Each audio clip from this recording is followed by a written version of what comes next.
That's what I would say. We've had this before. Don't do Sam Elliott. I won't do Don't. Sam Elliott. You don't do Sam Elliott. You can't do black people and you can't do women. And when you try to, it's not good. That's my point. I am Mr. Black People, if you know the reference. I don't know what that is, but I don't watch your stupid shows. All I will say is that if you're not currently subscribed to Generational Change, you can do Mitch McConnell. Then make sure you hit that button, subscribe, but don't give them any of your money. All the money goes to me. So there you go. You've been working on Mitch McConnell. You've been working on RFK. A little bit. Okay. So we're going to show you as we now bring the conversation to where it should be, because we like to have fun here, as you know. So RFK did air an ad in the Super Bowl last night, of which he denies any involvement. Although I have to say, that's not something that I am going to believe him on. No way. Let's see. Well, we'll see, and then we'll have a little talk about how PACs work.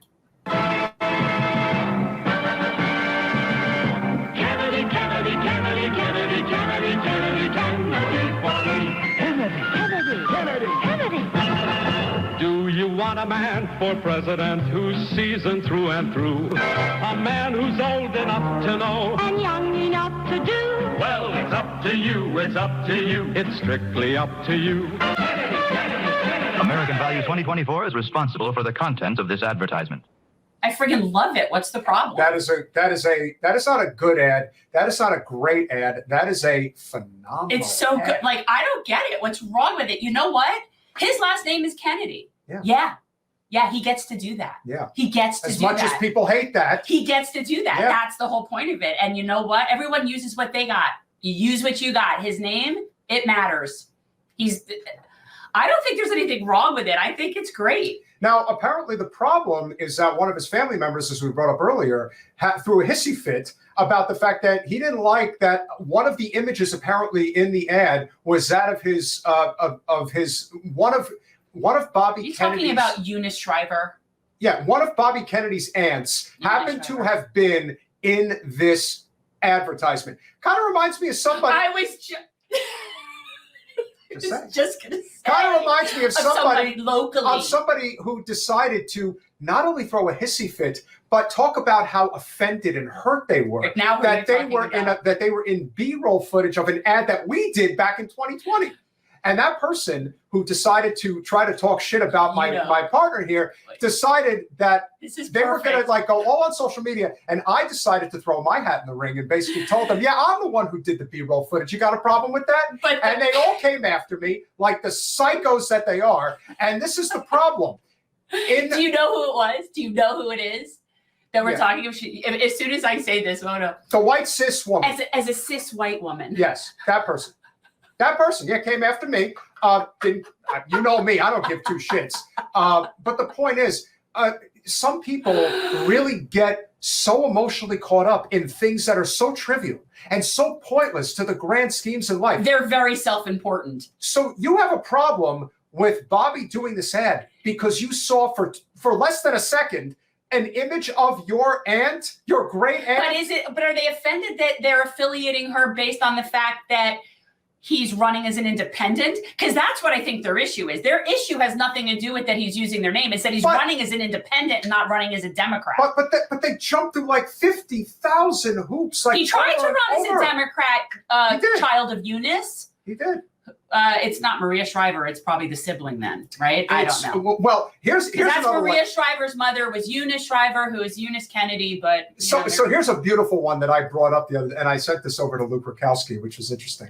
So it turns out that one of the loudest family members in the Kennedy family tree that doesn't like the fact that Bobby Kennedy is running for president. Who? I don't remember his name off the top of my head, but what I can tell you is that if you just go to his X page, Twitter, he really likes to spend a lot of time at Davos. Interesting. Go figure. Interesting. Why would somebody who is cock of the walk at Davos doesn't like the fact that Bobby Kennedy is running for president? Here's the thing: is so it's a Kennedy, but it's not a named Kennedy, is what you're saying? Correct. So I always wondered. I think that the people that are part of that family but don't have the last name Kennedy have major chips on their shoulders. I think, remember William Kennedy Smith, Yes. Like the people that, and with the exception of Maria Shriver, but I mean, for the most part, I feel like it's like if your name ain't Kennedy, sit down and shut the F up. So Bobby decides to make a response on Twitter, on X, basically saying,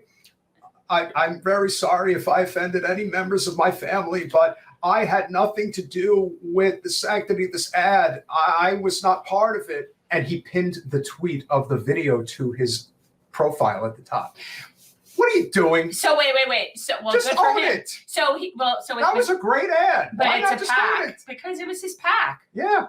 Well, you cannot cross collaborate because that's against the law. But we all know that everybody skirts that law. And why? Because Hillary Clinton broke every law known to man when she ran in the Democratic primary against the senator from Vermont.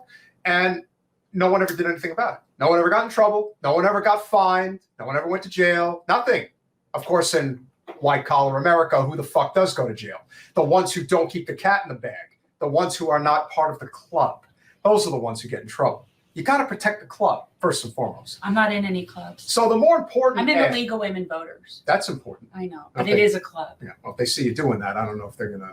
The League of Women Voters don't take a stand on cannabis. Well, they should. They should be in favor of it. Well, it's just not one of their top issues. They work on other things, but certainly they don't. Nobody cares. Touche. So we are going to play the more important ad that Bobby did release. And this is very important. So here we go. As an independent candidate, my name doesn't automatically appear on the ballot no matter how many millions of people support me in the polls. Party officials wrote our current rules to protect the two-party system.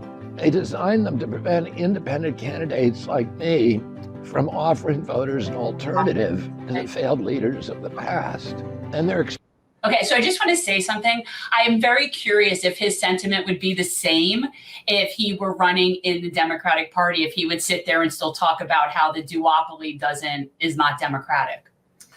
That's a good point. Because he probably, as a Democrat in the past, has never had a problem with this type of behavior. When I was running in the Democratic primary, I wanted to bring the party back to the days of FDR. Well, JFK, but I'm just saying, RFK. I don't think that prior to it affecting him, that he gave a shit. That's what I'm suggesting. It's true. It's true. Okay. especially draconian in states with the most electoral votes, states like California and Texas. This is a quagmire that I will help reform once I'm in office, but for now, my campaign has got to work within the rules and find a way to overcome each of the hurdles that they constructed to keep you from voting freely in November. In many states, the law provides for two methods of getting on the ballot. First, you can do it as an individual candidate, or second, as the nominee of a new party. Each path requires a different number of signatures depending on the state.